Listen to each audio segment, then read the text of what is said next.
Y las tarifas eléctricas van a propiciar un repunte en la inflación del mes de julio. ¿Qué significa esto? Valeria Moy, directora general de México ¿Cómo vamos?, está con nosotros como cada 15 días para explicarnos esto y más con detalle. Valeria, muchas gracias. No, al contrario, Héctor, ¿cómo estás? Yo pensé que nos traías buenas noticias.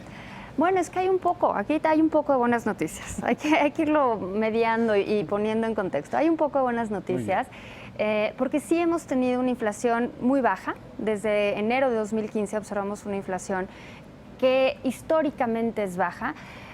Yo siempre le digo a mis alumnos, esto es nada más como anecdótico, ¿no? Que había momentos en donde la inflación alcanzaba el 140% y me ven como si les estuviera hablando de los mayas y los dinosaurios, algo muy lejano, ¿no? Porque ellos ya no han vivido con esta inflación, pero tú sí te acordarás de esta inflación, ¿no? Entonces, la buena noticia es que sí hemos visto una inflación bastante baja en el último año y medio. Por un lado, eso es una buena noticia en términos de poder adquisitivo. Pronto saldrán los datos de pobreza y verás que es altamente probable que haya una ligera mejoría porque el ingreso no se ha deteriorado tanto porque la inflación no ha sido muy alta. Esa es la buena noticia. ¿Cuál es la mala noticia o el otro lado de la moneda? Que yo creo que ya es momento de que veamos dos cosas. Por un lado, tiene que venir el traspaso de la depreciación del tipo de cambio a la inflación, que de verdad sorprende que no lo hayamos visto. Y tal vez, más que sorprender, tal vez no lo hemos visto por la forma en la que está ponderado el índice. ¿A qué me refiero con esto? Para calcular el índice nacional de precios al consumidor, lo que hace el INEGI es ver una canasta de consumo muy amplia, o sea, no pensemos que es la básica, es una canasta de consumo muy amplia, que en teoría es representativa de lo que consumimos los mexicanos.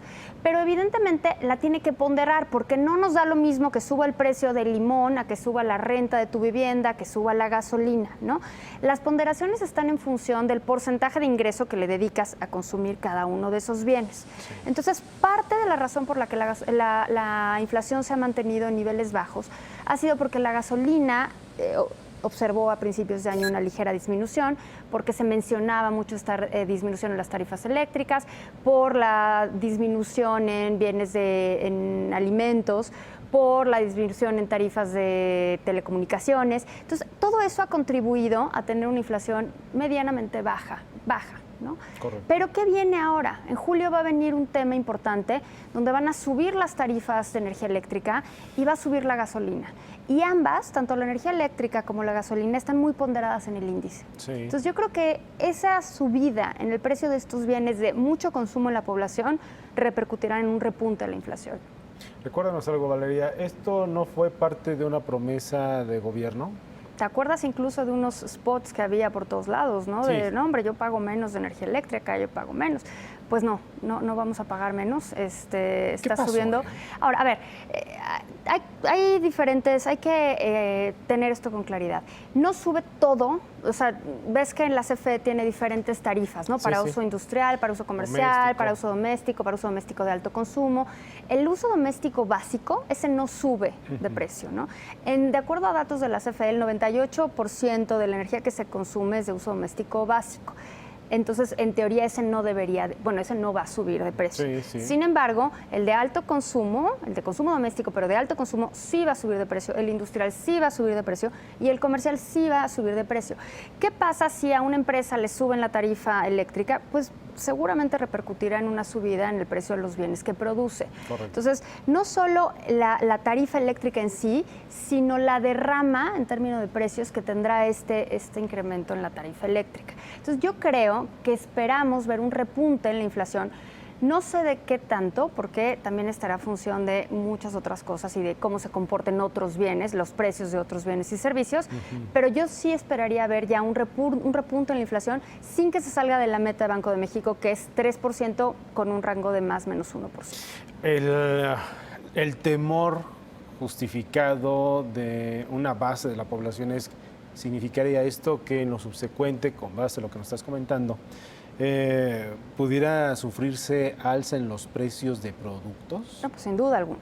sin Sí. duda alguna. Sí, sí, sí, por supuesto. O sea, de entrada vas a pagar más por la energía eléctrica que consumes, vas a pagar más por la gasolina. Entonces, evidentemente, cuando sube el precio de esos bienes que se consideran insumos para la producción, esto repercute en la subida de otros bienes, en el de precios de otros bienes. Entonces, yo creo que sí es de esperarse que veamos un repunte en la inflación que, cabe mencionar, ha estado muy baja en los últimos 18 meses, ¿no?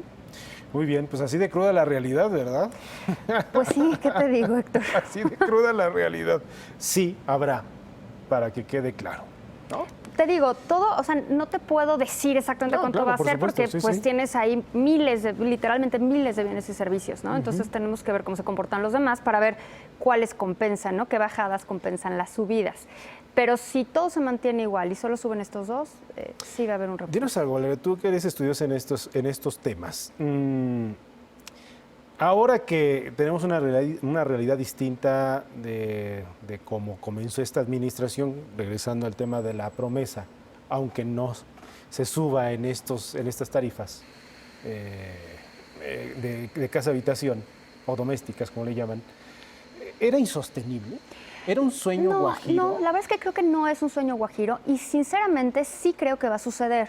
Tú que querías optimismo. Sinceramente creo que sí va a suceder, pero no puede suceder de la noche a la mañana.